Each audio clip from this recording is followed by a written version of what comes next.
আসসালামু আলাইকুম। আজকে আমি আলোচনা করব হার্ট অ্যাটাকের প্রাথমিক উপসর্গ অথবা আপনি কখন বুঝতে পারবেন আপনার হার্ট অ্যাটাক হওয়ার সম্ভাবনা রয়েছে সেই বিষয়টি নিয়ে। আমাদের কাছে অনেকে আসেন, এসে জিজ্ঞেস করেন, ডাক্তার সাহেব আমার কোনো প্রেশার নেই, ডায়াবেটিস নাই, বাট আমার কাছে কেন জানি মনে হচ্ছে আমার হার্ট অ্যাটাক হওয়ার সম্ভাবনা আছে। তাহলে কাদের ক্ষেত্রে সেই সম্ভাবনা বেশি সে বিষয়ে আমাদের জানা উচিত।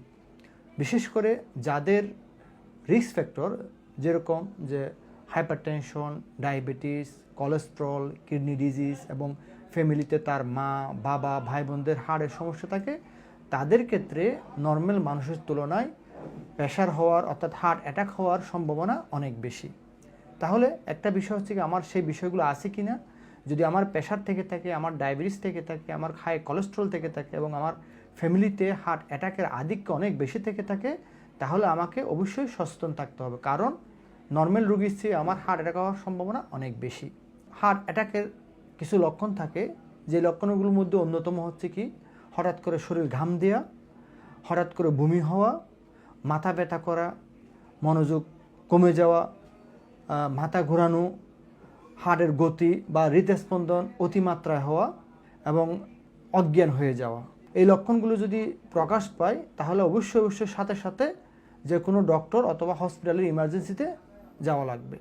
অনেকে হার্ট অ্যাটাকের সর্বপ্রথম যে লক্ষণ সেটা হচ্ছে বুকে ব্যথা।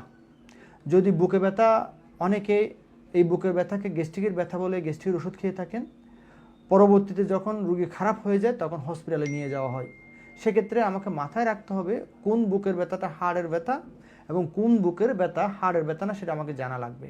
যদি বুকের ব্যথা সেটা মাঝখান থেকে কোনো ডানে বা বাঁয়ে রেডিয়েশন হয়, বা বুকের ব্যথার সাথে যদি শরীর ঘাম দিয়ে বমি হয় এবং সে বুকের ব্যথা যদি 5 মিনিটের বেশি স্থায়ী হয়, যে বুকের ব্যথা গ্যাস্ট্রিকের ওষুধ খাওয়ার পরেও যদি ইমপ্রুভ না হয়, তাহলে আপনাকে বুঝতে হবে এটা গ্যাস্ট্রিকের ব্যথা না। সাথে সাথে আপনাকে কাল বিলম্ব না করে ডক্টরের শরণাপন্ন হওয়া লাগবে অথবা হসপিটালের ইমার্জেন্সিতে যাওয়া লাগবে। নাম্বার 2, বুকে ব্যথার সাথে যদি আপনার ঘাম হয়, বুকে ব্যথার সাথে যদি আপনার সোয়েটিং হয়, বুকে ব্যথার সাথে যদি আপনার ভমিটিং হয় এবং বুকে ব্যথা যদি আপনার 10 মিনিটের বা 20 মিনিটের বেশি পারসিস্ট করে, তাহলে আপনাকে অবশ্যই জোর দিতে হবে।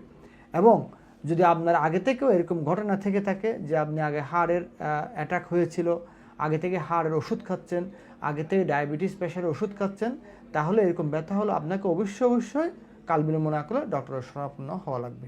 হার্ট অ্যাটাকের পূর্ব লক্ষণগুলো হচ্ছে কি, যে অতিরিক্ত বুকে ব্যথা হওয়া, ব্যথাটা ডানে অথবা বামে অথবা পেছনের দিকে সরে যাওয়া এবং সেই ব্যথার সাথে বমি, শরীর ঘাম দেয়া এবং সে মাথা ব্যথার সে বুকে ব্যথার সাথে হার্টের গতি বা হৃদস্পন্দন অস্বাভাবিক হয়ে যাওয়া, এগুলো হচ্ছে কি হার্ট অ্যাটাকের পূর্ব লক্ষণ।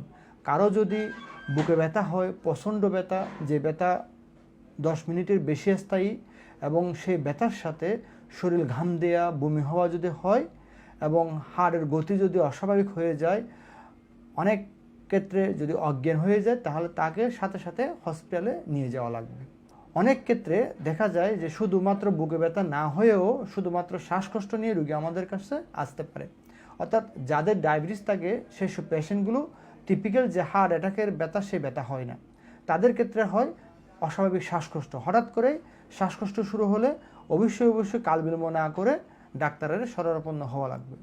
আমাদের কাছে যখন আসে, আমরা হার্ট অ্যাটাক করেছে কিনা তার জন্য 3টি পরীক্ষা করে থাকি। তার মধ্যে রোগীর হিস্ট্রি নিয়ে থাকি। রোগীর হিস্ট্রি বা রোগীর ইতিহাস শুনে যদি আমাদের কাছে মনে হয় যে এটা হার্টের অ্যাটাক হওয়ার সম্ভাবনা বেশি, তখন তাদেরকে আমরা একটা ইসিজি করি, তাদেরকে আমরা একটা রক্তের পরীক্ষা করি। রক্তের পরীক্ষা এবং ইসিজির উপর ভিত্তি করে আমরা তাদেরকে প্রাথমিক কিছু চিকিৎসা দিয়ে থাকি। তারপর পরবর্তী চিকিৎসার জন্য সেই ইসিজি এবং রক্তের উপর ভিত্তি করে রোগীকে আমরা হসপিটালাইজ হতে বলি। এ হচ্ছে কি একটা হার্ট অ্যাটাকের প্রাথমিক লক্ষণ এবং প্রাথমিক ট্রিটমেন্ট।